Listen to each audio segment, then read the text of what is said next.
आज हम कलयुग के धाम भगवान जगन्नाथ धाम की बात करेंगे।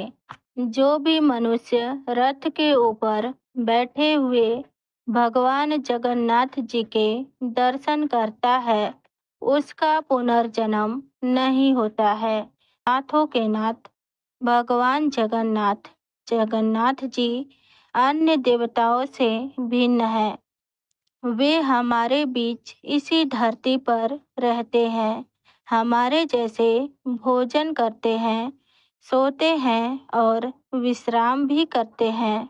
कभी कभी तो वह बीमार भी हो जाते हैं और उन्हें उपचार की भी आवश्यकता पड़ती है। और सबसे हैरान करने वाली बात यह है, भगवान जगन्नाथ का पुनर्जन्म भी होता है। आपको यह जानकर आश्चर्य होगा कि भगवान श्री कृष्ण का हृदय आज भी जीवित अवस्था में धड़क रहा है। भगवान कृष्ण जो स्वयं 16 कलाओं से पूर्ण है, कहा जाता है कि जब भगवान कृष्ण ने अपने देह का त्याग किया तब उनका अंतिम संस्कार किया गया था। उनका शरीर पूरी तरह से पंच तत्व में विलीन हो गया, लेकिन उनका हृदय नष्ट नहीं हुआ। अग्नि की ज्वाला में भी उनका हृदय वैसे का वैसा रह गया, धड़कता हुआ।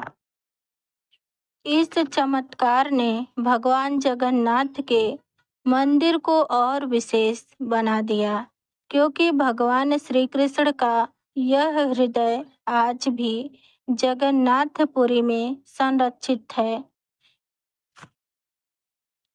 कहा जाता है कि भगवान श्री कृष्ण के मृत्यु के बाद एक आदिवासी शिकारी द्वारा अंतिम संस्कार किया गया था, परंतु इस घटना के दौरान श्री कृष्ण का हृदय जलने से बच गया। परंपरा अनुसार इस हृदय रूपी पिंड को जल में प्रवाहित कर दिया गया, जहां इस हृदय ने एक लकड़ी के लट्ठे का रूप ले लिया।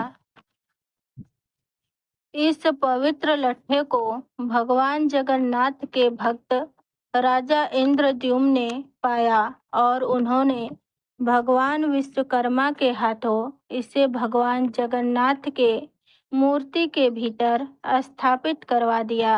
भगवान जगन्नाथ के इस रहस्य को आज तक कोई समझ नहीं पाया। हर 12 साल में भगवान जगन्नाथ के मूर्ति को बदलने की परंपरा निभाई जाती है, जिसे नवकलेवर कहा जाता है। इसे भगवान जगन्नाथ के पुनर्जन्म के रूप में भी देखा जाता है। जब इस प्रक्रिया को किया जाता है तो पूरी शहर के बिजली की कटौती कर दी जाती है। पूरे मंदिर परिसर को कड़ी सुरक्षा में घेर लिया जाता है, जिसमें सीआरपीएफ और सेना की देखरेख होती है। इस दौरान मंदिर में कोई भी प्रवेश नहीं कर सकता। पुजारी की आंखों पर पट्टी बांध दिया जाता है और उनके हाथों में मोटे दस्ताने पहनाए जाते हैं। इस घोर अंधकार के बीच पुजारी भगवान कृष्ण के हृदय, जिसे ब्रह्म पदार्थ भी कहा जाता है, निकालते हैं और इसे नई मूर्ति में स्थापित करते हैं।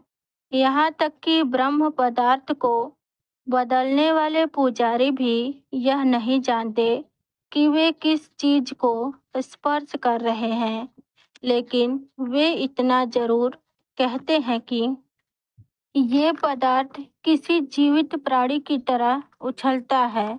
कहते हैं इसमें भगवान कृष्ण की दिव्य शक्तियां समाहित है।